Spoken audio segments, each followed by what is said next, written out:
semuanya, perkenalkan saya Risma Fatmawati dengan NPM 237002038 dari kelas B.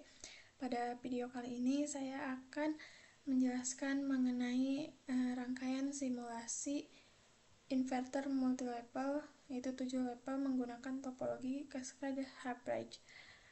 Rangkaian ini telah saya sesuaikan dengan beban spesifik sesuai dengan NPM dan kelas saya, yaitu untuk resistornya 38 ohm dan induktornya 25 mH.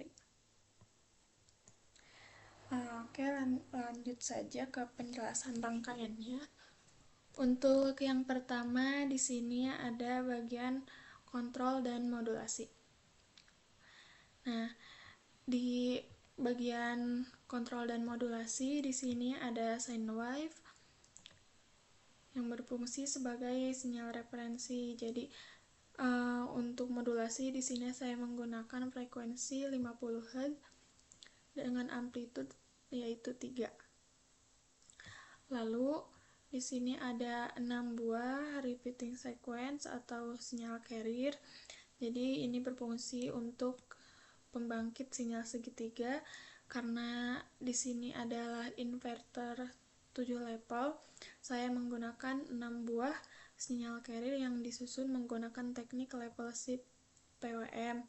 Jadi keenam sinyal ini ditumpuk secara vertikal agar menutupi seluruh area sinyal sinus dari puncak positif hingga puncak negatif. Untuk settingannya, yang pertama yaitu untuk time evolution bisa dilihat, dan untuk outputnya juga. Yang pertama, untuk outputnya seperti ini. Yang kedua, settingannya seperti ini. Ini yang ketiga. Ini yang keempat. Ini yang kelima. Dan ini yang terakhir. Nah, di sini juga ada relational operator. Jadi berfungsi sebagai komparator. Jadi di sini dia itu membandingkan sinyal sinus dengan sinyal segitiga. Ketika si nilai sinusnya lebih tinggi dari segitiga, maka dia akan menghasilkan logika 1 dan sebaliknya. Jadi terbentuknya pulsa PWM itu dari proses ini.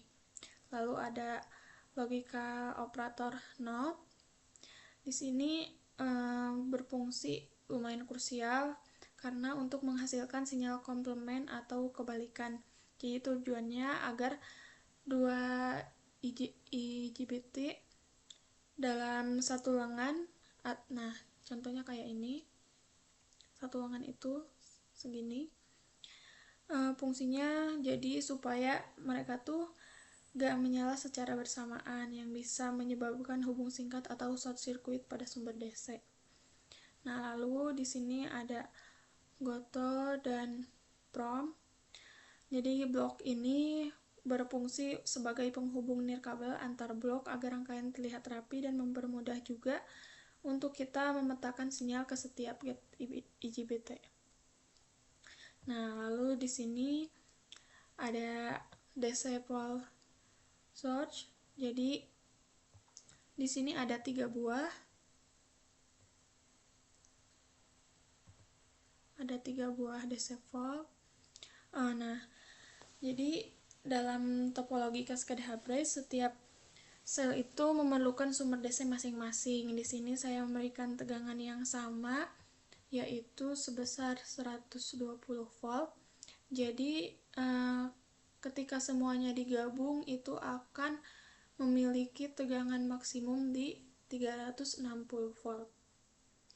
Lalu ada 12 buah IGBT. Nah, setiap selnya menggunakan 4 IGBT. Saya memilih IGBT karena kemampuannya melakukan pensaklaran cepat dan rugi daya yang rendah.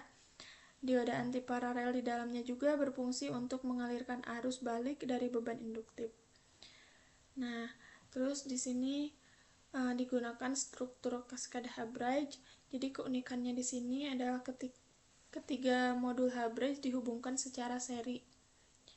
pada sisi AC-nya. Jadi dengan menjumlahkan output dari 3 sel ini, kita mendapatkan total 7 tingkatan tegangan, 3 level positif, 1 level 0, dan 3 level negatif.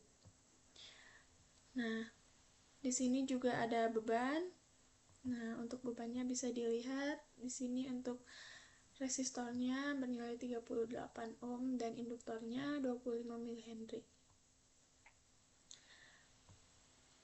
Nah, jadi komponen ini juga berfungsi sebagai filter alami, terutama ini nih, induktor. Jadi untuk membantu menghaluskan bentuk gelombang dan arus. Terus ada voltage dan current measurement, jadi sensor pembaca untuk nilai tegangan dan arus secara real time selama simulasi berlangsung. Nah, untuk scope ini berfungsi untuk menampilkan grafik hasilnya. Nah, yang terakhir ada talk phase. Komponen ini penting untuk menyimpan data hasil simulasi ke dalam memori MATLAB. Jadi nantinya kita bisa melakukan analisis THD. Nah, terus di sini juga ada power GUI. Jadi berfungsi sebagai jantung dari simulasi Simscape. Saya mengaturnya pada mode discrete 5 milisecond 5. Nah, untuk settingan seperti ini. Jadi melalui blok ini juga nanti akan melakukan FFT analisis untuk melihat kualitas daya dari inverter ini. Oke, langsung saja kita simulasikan.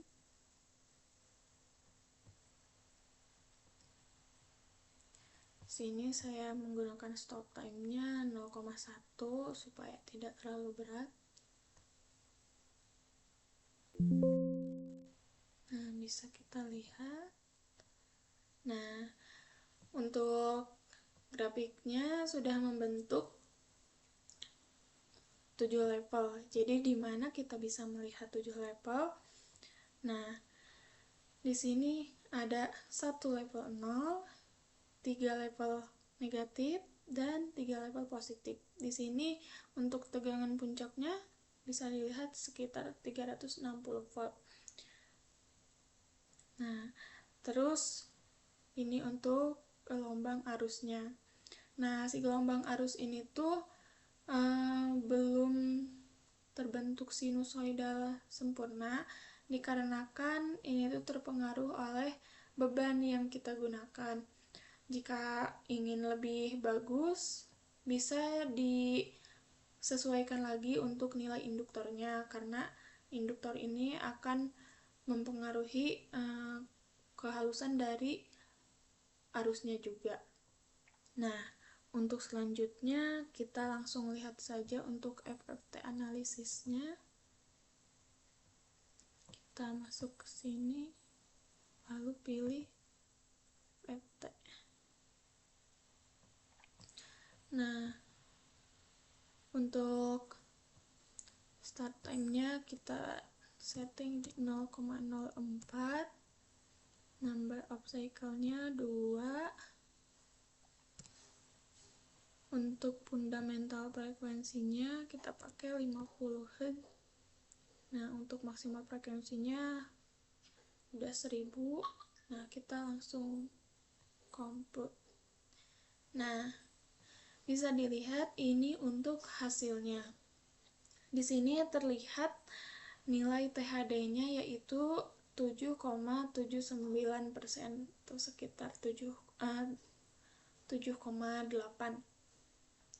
Nah, pada frekuensi fundamental 50 Hz, nilai ini sangat memuaskan karena menunjukkan bahwa distorsi harmonisa pada sistem 7 level jauh lebih rendah dibanding inverter standar. Nah, jadi untuk inverter multi level 7 level ini terbukti sangat efektif untuk menghasilkan tegangan AC yang berkualitas tinggi dengan gangguan harmonisa yang minim. Meskipun tanpa menggunakan filter LC tambahan yang kompleks, parameter beban yang tadi sudah dipasang dapat dilayani dengan bentuk gelombang arus yang sangat mendekati sinus murni. Oke, demikian penjelasan mengenai rangkaiannya. Terima kasih atas perhatiannya, semoga bermanfaat. Wassalamualaikum warahmatullahi wabarakatuh.